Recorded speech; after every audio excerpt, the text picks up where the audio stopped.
ஓம் சாய்ராம், ஜெய் சாய்ராம். என் அன்பு குழந்தையே, உன்னை நம்பிக்கை துரோகத்தால் நிறைய பேர்கள் வீழ்த்த நினைக்கின்றார்கள்.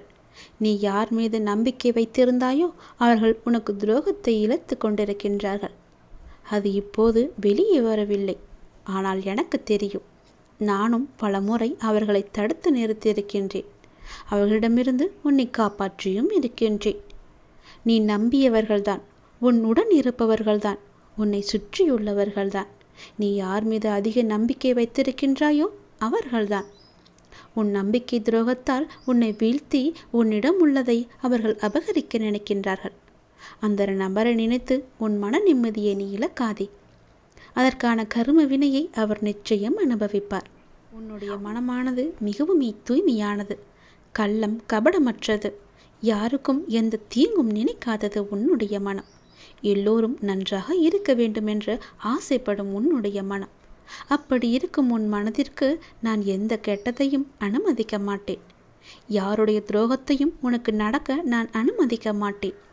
யாருடைய எதிர்மறையும் யாருடைய எதிர்வினையும் உன்னிடம் செயல்பட நான் அனுமதிக்க மாட்டேன். கவலைப்படாதே, நான் இருக்கின்றேன். நான் உனக்கு துணையாக இருக்கும் வரை உனக்கு எதுவுமே ஆகாது. அந்த நம்பிக்கை துரோகம் செய்யும் நபரை நீ கண்டறிந்து விட்டால் உன்னுடைய வாழ்க்கையில் உள்ள நிம்மதியே போய்விடும். கவலைப்படாதே, யார் என்று குழப்பிக்கொள்ளாதே. பிறகு ஏன் என்னிடம் சொல்கிறாய் அப்பா என்று தானே கேட்கின்றாய்? அது உனக்கு தெரிய வேண்டும். எல்லோரிடமும் நீ எச்சரிக்கையாக இருக்க வேண்டும். யாரையும் நீ எளிதில் நம்பக்கூடாது என்பதற்காக நான் இதை சொல்கிறேன். அது யாராக வேண்டுமானாலும் இருக்கலாம். யாரிடமும் நீ ஏமாந்து விடாதே. உன்னிடம் ஒரு காரியம் வேண்டும் என்பதற்காக அதை உனக்கு இலகுவாக பேசி அவர்களை சாதித்து கொள்வார்கள். ஆனால் அதற்கான பலனை அனுபவிப்பது நீ. நம்பிக்கை துரோகம் என்ற எண்ணத்தோடு தான் அவர்கள் உன்னிடம் பழகி கொண்டிருக்கின்றார்கள். நீ நம்பும் அளவிற்கு அவர்கள் ஒன்றும் தூய்மையானவர்கள் கிடையாது. புரிகிறதா? கர்மவினை அப்படியே ஆகட்டும் என்றும் விட்டும் விடாதே.